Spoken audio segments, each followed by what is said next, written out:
Bienvenue sur Africa 24. Notre invité du jour, l'ancien président des Comores, Azali Assoumani. Monsieur Assoumani, bienvenue sur Africa 24. Merci beaucoup. Alors, monsieur Assoumani, en termes de gouvernance, vous êtes un peu cité comme un exemple sur le continent, puisqu'après un premier mandat, vous avez cédé le pouvoir sans problème. Quel regard portez-vous donc sur vos homologues, ces présidents africains qui s'accrochent au pouvoir? C'est dommage qu'il y ait des présidents qui veulent remanier la Constitution, la changer pour se représenter. Ça aurait été le cas chez nous, puisqu'en 2006, j'aurais pu prétendre comme d'autres le font, mais j'ai jugé nécessaire de respecter la Constitution comme telle que nous l'avons faite. J'ai cédé ma fonction à mon successeur qui, lui, malheureusement, il a voulu l'amender. Mais heureusement, le peuple a été unanime contre. Donc, il a seulement rallongé d'1 an le mandat au lieu de 4 ans. Donc, moi, je pense que ces constitutions-là qui ont été élaborées et votées par le peuple, il faut les respecter. Il faut les respecter. Et puis, bon, comme on voit partout, on change de constitution. Mais ce n'est pas par des gains personnels ou par des convictions personnelles. Mais il faut effectivement qu'il y ait 10 circonstances qui veulent que, bon, par exemple, au Comores, on a eu 3 républiques. On a eu une république avec l'indépendance. Il y a une autre république dans le pluralisme politique. Et puis l'autre république après le séparatisme. Donc il y a des situations qui obligent à des changements de constitution, mais quand même la constitution ne peut pas être changée parce qu'il y a une personne qui veut ça, qui ne veut pas ça. Je pense que ça, c'est pas normal, ça. Alors, monsieur Assoumani, vous impliquez pas seulement dans la vie politique de votre pays, mais également dans celle du continent. Que vous inspire l'expérience que vient de vivre le Burkina Faso? C'est quand même dommage. C'est quand même dommage deux fois, puisque le Burkina, c'est un beau pays. Son président, c'est un grand ami que je connais très bien. Et on a suivi beaucoup de temps. Le Burkina, tous les accords étaient signés à Ouagadougou. Donc, c'est un pays qui a donné de très belles leçons de démocratie. Bon, c'est dommage un peu cet accident de l'histoire, mais je pense que quand même, le peuple a montré une telle maturité qu'ils ont su maîtriser la situation. Et puis, je disais qu'en 48 heures, en une semaine, on va trouver une solution. Contrairement à d'autres pays où on a vécu à de telles crises qui persistent, Je crois que ce que je dis par rapport à ce peuple courageux, très volontariste avec ce président, je crois que ça a joué que cet accident de l'histoire n'a pas duré, mais effectivement, ça s'est passé.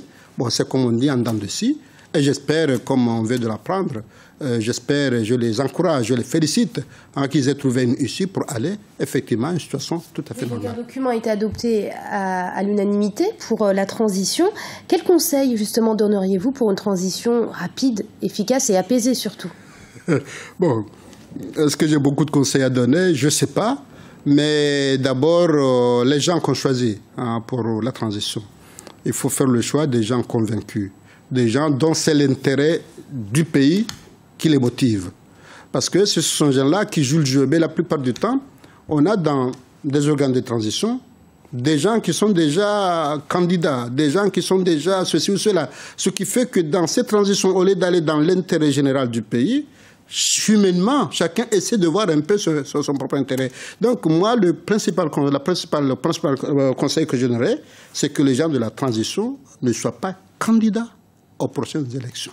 C'est ce qui peut rassurer dans une certaine milite que la transition aille vite et dans de bonnes conditions pour arriver à des solutions efficaces et rapides. Alors on a parlé de printemps arabe avec les destitutions de Ben Ali en Tunisie, de Moubarak en Égypte ou de Kadhafi en Libye.